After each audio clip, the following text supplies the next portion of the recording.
साथियों नमस्कार। आज हम आपसे बात करेंगे उत्तर प्रदेश सरकार की सौर ऊर्जा नीति 2022 के बारे में। दरअसल सौर ऊर्जा के क्षेत्र में निवेश की संभावनाओं को तलाशने के साथ साथ कार्बन उत्सर्जन में कमी लाने की दोहरी मंशा से योगी आदित्यनाथ सरकार ने नई सौर ऊर्जा नीति पेश की है। इस नई सौर ऊर्जा नीति में गैर पारंपरिक ऊर्जा स्रोतों से बिजली उत्पादन को बढ़ाने पर जोर दिया गया है और अगले 5 वर्षों में 22,000 मेगावाट उत्पादन क्षमता हासिल करने का लक्ष्य तय किया गया है।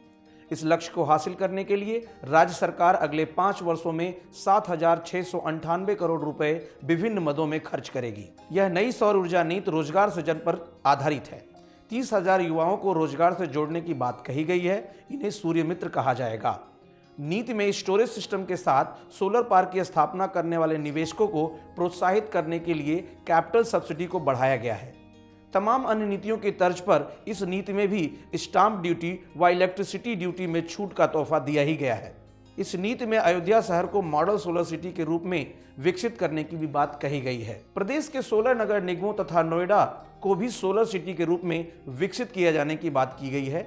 वहीं सोलर सिटी के रूप में विकसित किए जाने वाले शहरों में कुल पारंपरिक ऊर्जा की अनुमानित मांग की न्यूनतम 10% ऊर्जा स्थापित और सौर ऊर्जा संयंत्रों को पूरी की जाएगी।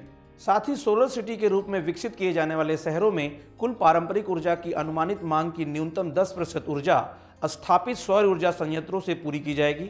इस नीति के तहत वर्ष 2011 की जनगणना के अनुसार 100 रुपये प्रति व्यक्ति की दर से राज्य सरकार नगर निगमों व नोएडा सिटी को सौर ऊर्जा संयंत्र स्थापित करने के लिए वित्तीय सहायता उपलब्ध कराएगी। स्टोरेज सिस्टम के साथ 5 मेगावाट या उससे अधिक क्षमता के स्थापित सोलर पार्कों को 2.5 करोड़ रुपए प्रति मेगावाट की दर से पूंजीगत अनुदान उपलब्ध कराया जाएगा।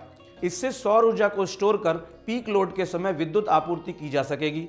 सोलर पार्क स्थापित करने वाले निवेशकों को उत्तर प्रदेश पावर कॉरपोरेशन के साथ साथ ओपन एक्सेस के माध्यम से अन्य औद्योगिक इकाइयों को बिजली विक्रय करने का विकल्प भी दिया जाएगा। ओपन एक्सेस से बिजली बेचने पर भी राज्य के ट्रांसमिशन तंत्र पर देय व्हीलिंग चार्ज पर 100% छूट दी जाएगी। इसी के साथ बुंदेलखंड एवं पूर्वांचल क्षेत्र के इन परियोजनाओं को ग्रिड संयोजन के लिए उनकी उत्पादन क्षमता पर व्यय होने वाली लागत का वहन राज्य सरकार खुद करेगी।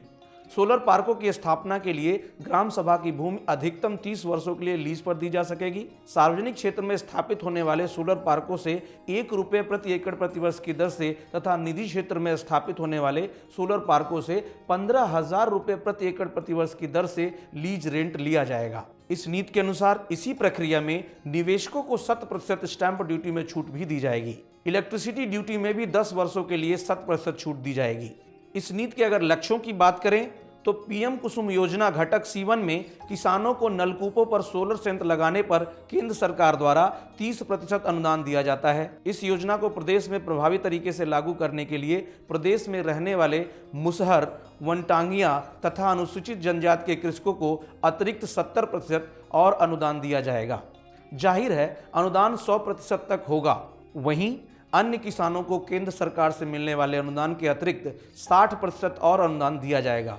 वहीं पीएम कुसुम योजना घटक C2 के तहत पावर कॉरपोरेशन द्वारा एग्रीकल्चर फीडर अलग चिन्हित किए गए हैं।